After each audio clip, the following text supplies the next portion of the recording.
kira-kira sosok yang seperti apa sih yang dinantikan oleh pelaku pasar dan juga masyarakat?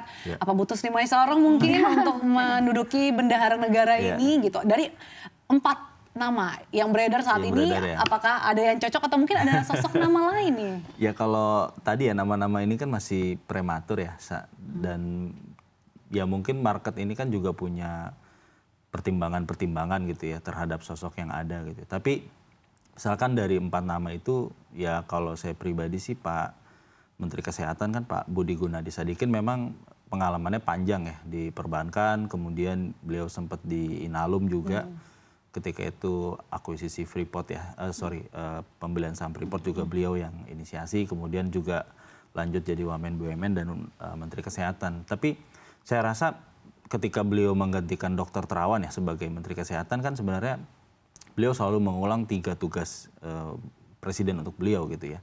Vaksinasi, pandemi COVID, dan transformasi. Sebenarnya yang belum selesai tentu adalah transformasi kesehatan ini kan karena panjang ya. Dan saya lihat sejauh ini ya on progress ya. Sesederhana ketika misalkan di puskesmas sekarang udah ada USG gitu ya.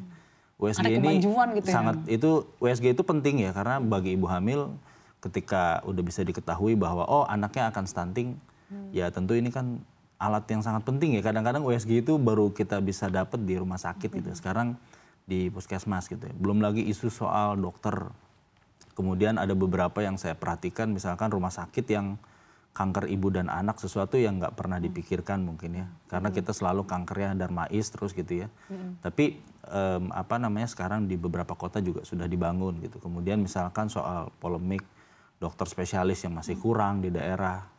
Banyak lagi lah menurut saya transformasi yang memang harus berjalan karena undang-undangnya juga baru di artinya dibutuhkan sosok yang berpengalaman yang dari segi manajerial ini juga bagus dan juga sudah terbukti transformasi. Mbak Esa, pandangan Anda apakah artinya dengan sosok-sosok gambaran gitu yang disampaikan Mas Iqbal tadi, ini artinya nanti di kabinet berikutnya Prabowo ini tidak akan lebih memilih untuk menaruh posisi politik gitu ya?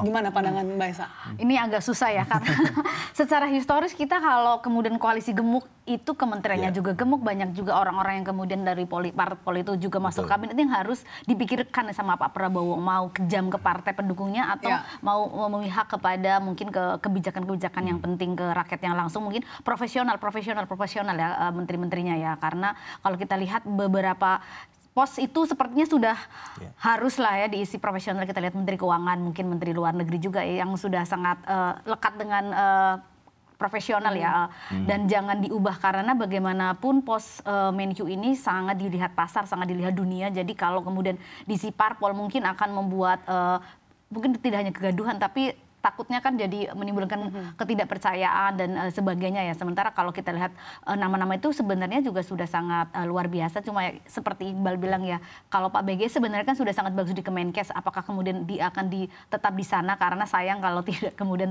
transformasinya itu di jalan. Dan jangan lupa dari internal Kemenkes juga ada sosok lain seperti Pak Suhasil Nazara juga yang Kemenkes yang sudah pasti berpengalaman menghadapi DPR, mengelola fiskal, sudah sangat berpengalaman menghandle di internal Kemenkyu juga ya. Mungkin kita juga harus lihat internal Kemenkyu juga harus dilihat juga loh karena tidak boleh lihat eksternalnya saja, tapi apa sih kebutuhan di Kemenkyu juga harus dilihat juga. Apalagi Pak Prabowo juga kan ada keinginan untuk memisahkan pajak dan cukai juga.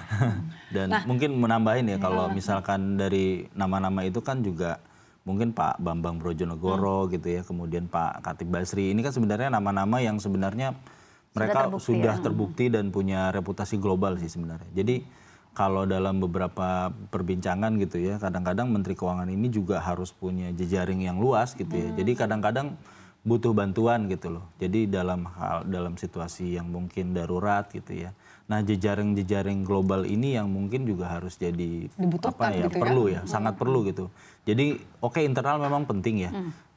Kemenkyu itu karyawannya, pegawainya puluhan ribu gitu ya Mbak Esa ya, itu juga harus dikontrol gitu ya. Tapi menurut saya yang lebih penting juga adalah globalnya gitu. Jadi apakah dia punya kenalan di IMF, dia punya kenalan di World Bank, atau misalkan Pak BGS mungkin Pak BGS itu setahu saya untuk pembangunan rumah sakit kanker ibu anak itu dia pakai Islamic Development Bank gitu. Jadi dan itu pun lewat Ibu Sri Mulyani juga gitu. Jadi jejaring global ini yang menurut saya juga penting gitu. Karena kalau ada apa-apa kadang-kadang mereka tinggal cabut aja kan, narik duitnya, kemudian kurs kita tertekan, market kita tertekan gitu. Itu implikasinya akhirnya ke sektor real juga gitu ya.